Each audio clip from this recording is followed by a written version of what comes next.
This fight went viral. Wow.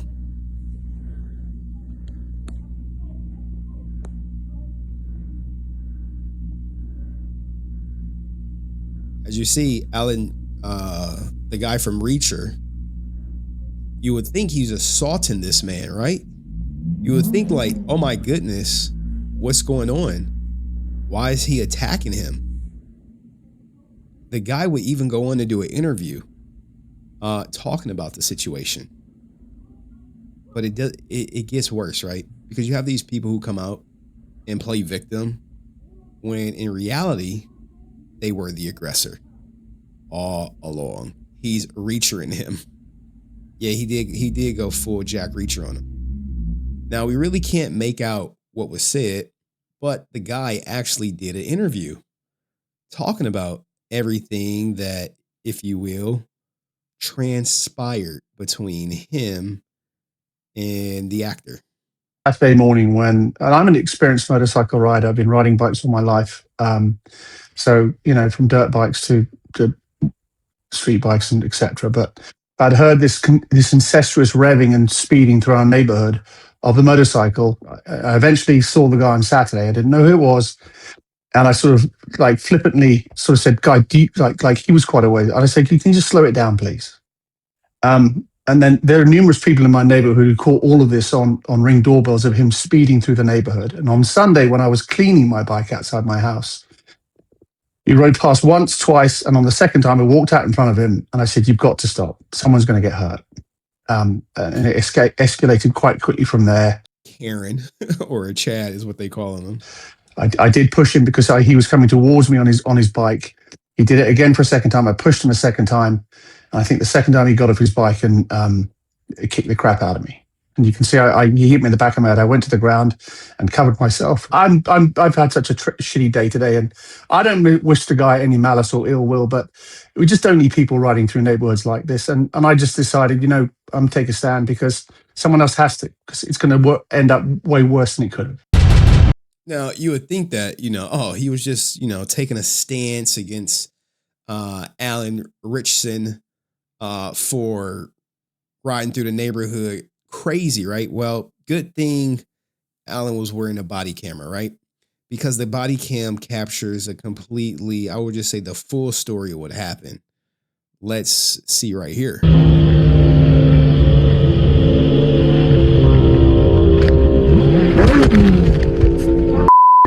Yeah, you caused him to crash, man. You left that out. You left the part out where you said you caused him to have an accident.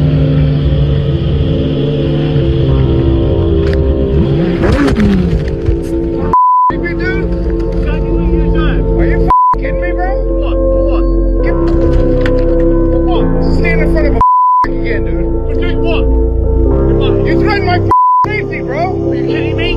I should not be fine right now. Go ahead, go down. Go down. I'm called the BPD. I'm called them already because you've been driving on this neighborhood like a lunatic. There's kids running around here. Go ahead. Go ahead. Are you drunk right now, bro? Go ahead. Are you drinking? Go ahead. Call the police. Out of your mind, dude. Call the police. No. You.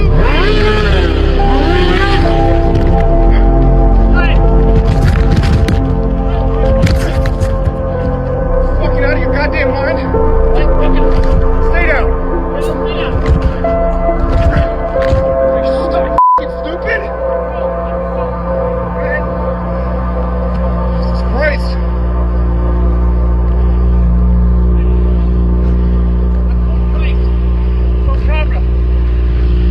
Now, let's go back, right?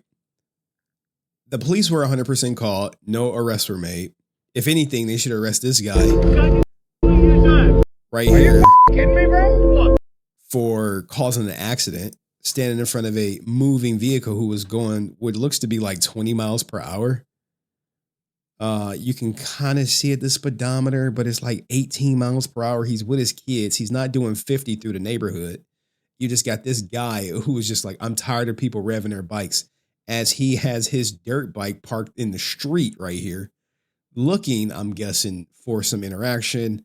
And because Alan probably normally rides his motorcycles his motorcycle and his kids' bikes throughout their neighborhood, where you could see $1 million homes in the background on this nice day. And Karen comes out and says, "Hey, keep it down." Like, what? Yeah, you just caused an accident right there, because you're going to see Alan literally fall to the ground because he had to stop on a dime so he don't run this guy over. Are you kidding me, bro? Like, what? Yeah. That's what. Stand in front of a again, dude. Okay, what?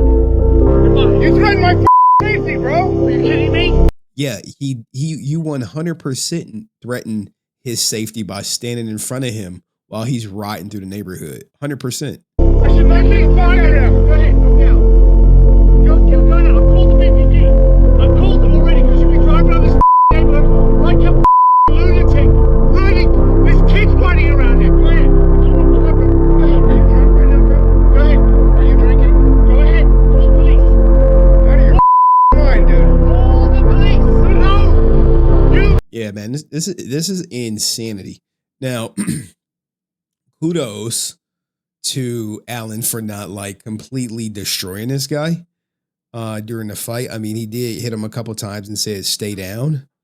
And likely you can make the argument he wanted him to stay down for his safety so he don't jump right in front of the thing. And people are giving him flack because he, quote unquote, assaulted this man in front of his kids. What if this guy would have jumped in front of his kid's bike and his kids would have got injured badly because they don't have the experience to stop?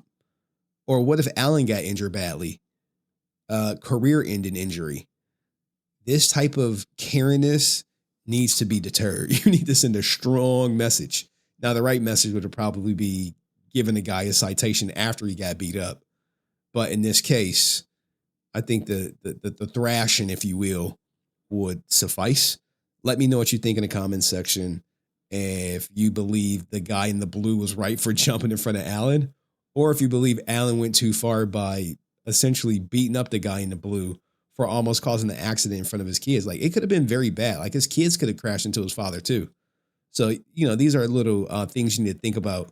And I hope this guy has learned this lesson, not to go stand in front of a moving motor vehicle doing the speed limit. All right. Peace.